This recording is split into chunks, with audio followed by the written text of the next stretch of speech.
Thank you very much. It's very, very, very good to be back on the stage again. And I warmly welcome every one of you guys to the second edition of the w3.vision X DMEXCO conference here in Cologne. And the w3.vision X DMEXCO is quite interesting for us because we get the chance to bring Web3 technology to a way broader mass, which is basically you guys consisting of C-level marketers, brands, corporates, and other people who are quite interested in new technologies. Last year, at exactly this time, Felix and myself stood on this stage talking about the beginnings of NFTs, the metaverse hype, brands dipping their toes into new technologies, corporates adopting in crypto, and everything seemed fine. Everyone was really, really pumped. And then FTX happened. Remember the time? I think all of you got it from the media or everywhere else, that FTX crashed and basically shook the whole volatile crypto market, and many, many people lost money. The whole market lost billions. Everyone was quite, or let's say, losing faith in crypto technology, and we were all like, is Web3 dead now? And to be honest, you need to decide for yourself. I want to take the next couple of minutes to introduce you into my experiences in the last 12 months, making sure that you know what was going on in Web3, what new trends emerged, what failed also, and highlight what we are interested in as the W3 Fund.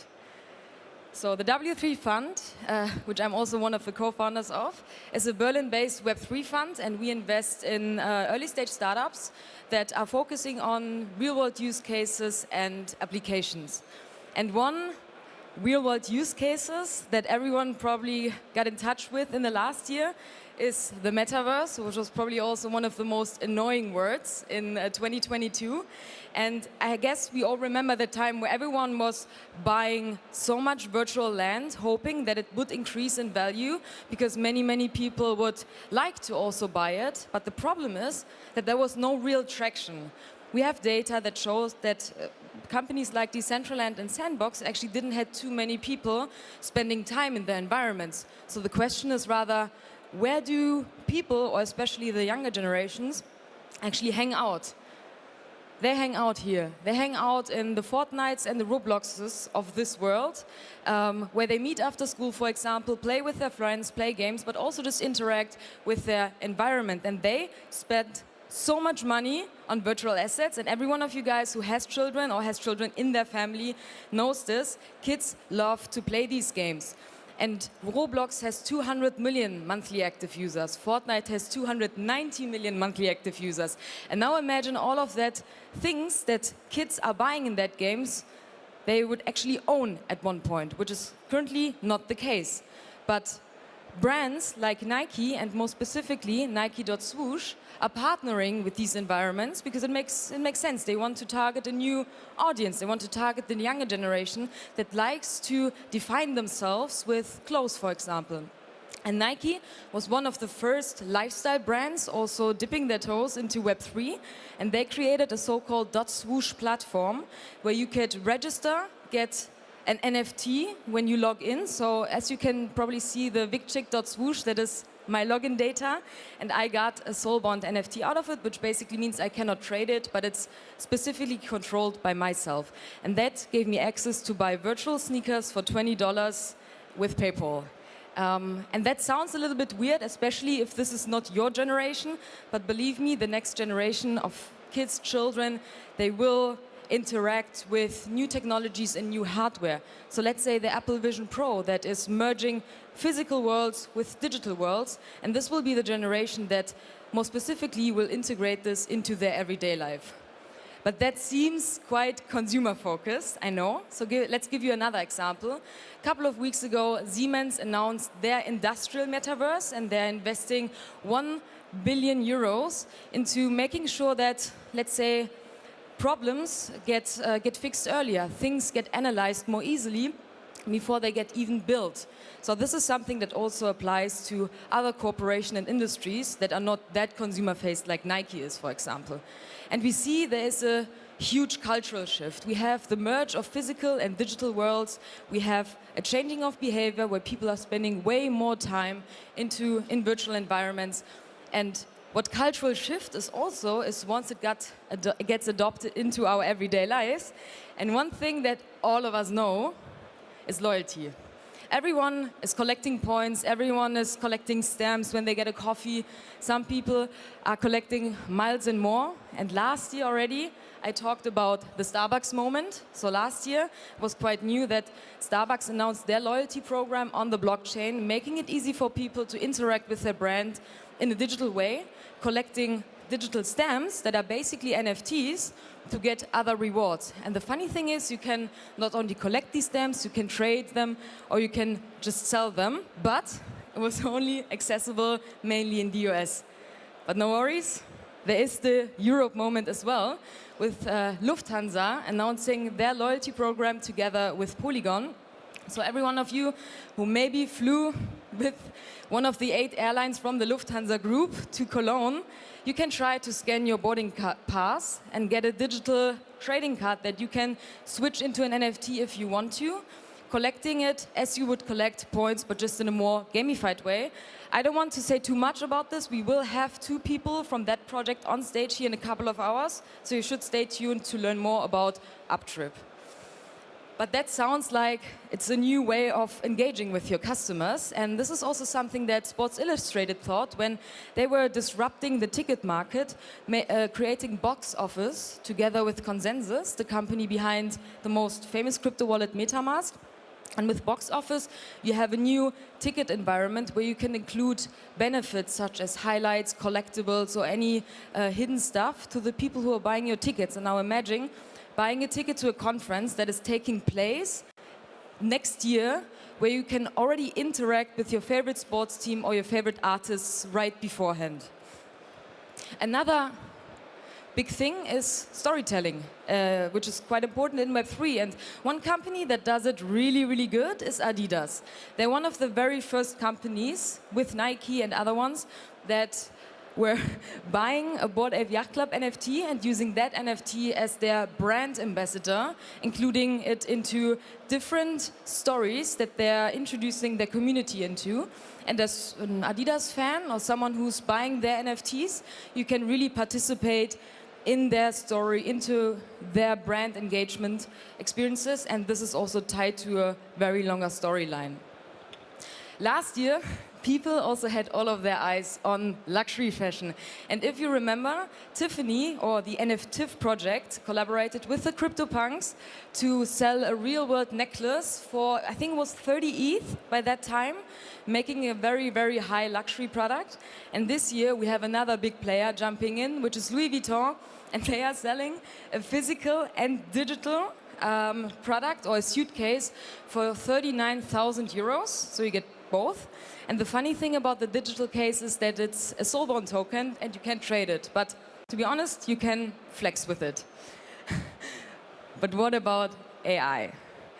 Funnily enough, AI can actually solve many, Web3 can actually solve many problems that AI is currently causing or will cause in the future. And we know all of these. I mean, to be honest, I already fell for deepfakes. I don't know about you guys.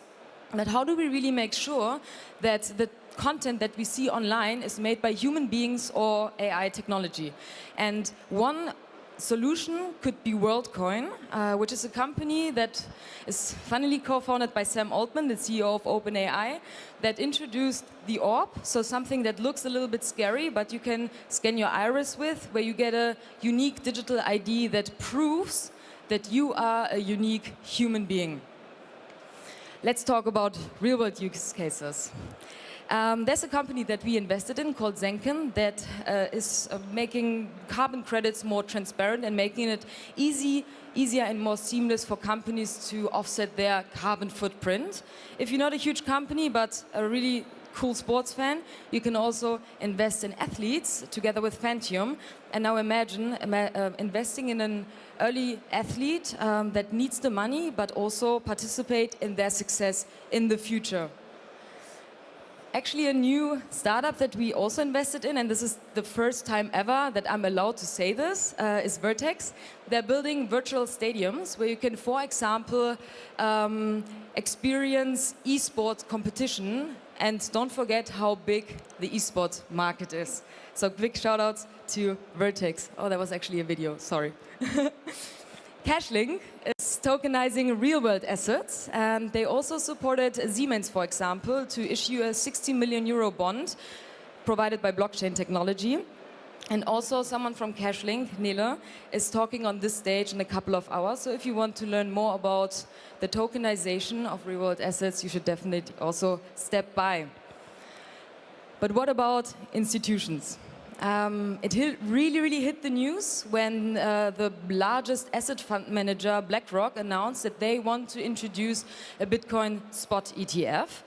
And it does not only mean that they believe in cryptocurrency, but also want to make other people invest in something like the so-called digital gold, which is Bitcoin, in the future more easily than relying on other crypto exchanges. PayPal's decision to introduce a stablecoin has many reasons, but one of the most attachable reasons is probably to make it more easier for people to transfer money, especially when it goes above borders, and make it more cost efficient to the people who are sending money to their friends. Of course, Solana had their year in 2023. They partnered up with Shopify, so you can, as a customer that is buying something at a Shopify store, also pay with USDC by Solana. Or we have Visa, who's also partnering or introducing Solana in their ecosystem to make transfers more efficient and effective. Okay, this sounds like VCs are throwing a lot of money into it, right? To be honest, the VC game went a little bit down after the hype and now the crash. We don't have too many VCs who are spending their money into Web3. But what we know is that great products get built regardless of the market. And this is also something that we as the W3 Fund believe in. And this is also definitely something that we see in Germany. We celebrated the Super Crypto events together with 14 other VCs in Berlin in June, where we talked about the current trends and also challenges in Web3. And we have the MiCA, which is basically the Markets in Crypto Assets Regulation, establishing a framework for corporates and companies to really interact with cryptocurrencies. And we will also have a panel more specifically about this tomorrow here on this stage. And the big players see potential. We have Coinbase, Solana, or Polygon, who already hosted or co-hosted events together with us in Berlin because Germany is a very interesting target for them.